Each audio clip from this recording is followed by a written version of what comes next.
just top-notch too. One thing that it's funny how sometimes minds think alike, because I was looking at your nutrition program and it's pretty much really in line with what I'm doing these days, which is basically taking the carbohydrates and feeding myself based on the amount of carbs that I need on that specific day, and furthermore, just really having them around my training time when my body needs them the most. Your body.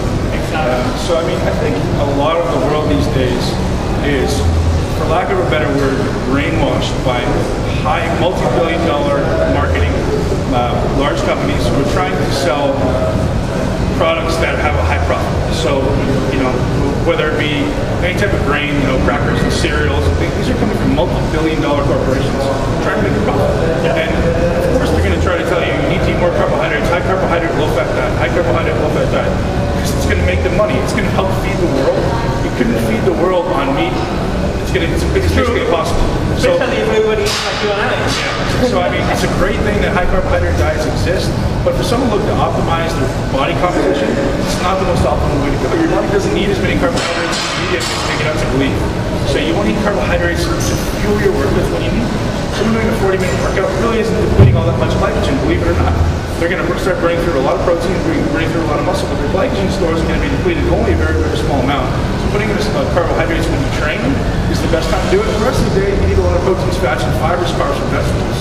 That's the premise behind, you know, the nutrition program that I follow, that I put into my program, and that we say you follow as well. Absolutely. Yeah, the one thing we spoke about is, like, the higher you get as far as the authorities in the fitness industry, everybody does the same thing. Yeah. It's the people at the bottom who tend to be like, oh, I don't know what to do, because you're getting kind of misled with a lot of the information. And because we have this science background, we can kind of differentiate between the truth and what's not so much the truth. Exactly. And when we're in doubt, we just go ahead and use the scientific method and try it on ourselves. Yeah, exactly. Exactly it. You know, I've tried everything. So. Oh, you and I both. Yeah. So that's awesome. And I think you mentioned an important thing.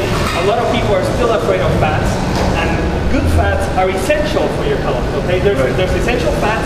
There's no such thing as an essential carb. Exactly. You know? Great way to think about it.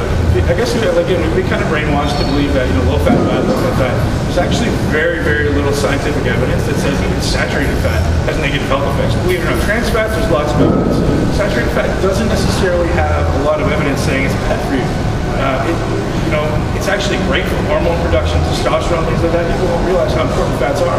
Fats have anti-inflammatory benefits, they help to create hormones, they help your hair, your skin, your nails, they have metabolic benefits. There's so many benefits to essential fats. The problem with fats starts to come is when you heat them. Yeah.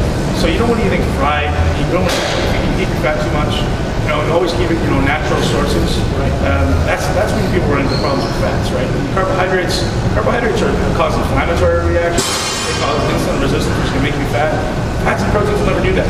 Exactly. You know, so that's the thing that people, because we store body fat, people get this negative correlation that I don't eat fat because it's going to make me fat. It's actually the complete opposite. So, and again, we're not talking over here about a low carb diet, like, you know, like a zero carb diet or anything like that. No. We're talking over here about just simply manipulating, number one, the carb sources and the times at which you go ahead and take these carbs, so you get to use maximum utilization of these. Because obviously, somebody like myself, and I think you too, we're in front of the computer all day. Yep. So there's not much on the point. There's not much action going on. Right, exactly. So yeah, that's a great point. Is, you know, the more carbohydrate, again, think about it like this. The more carbohydrates you put into your body only can use so much. So eventually the cells become, they say, I had enough. They become what's called insulin resistant. Yeah. So what's going to happen once the cells have had enough sugar for the day, they become insulin resistant. Your body has to do something with that sugar that's present because your blood sugar is elevated and stores it as fat. Very, very simple. If you have too much, it's going to store it. Bottom line. If you have it when your body is receptive to it, around an exercise, around a workout, your cells become more insulin sensitive. You're going to take up more glucose and glycogen.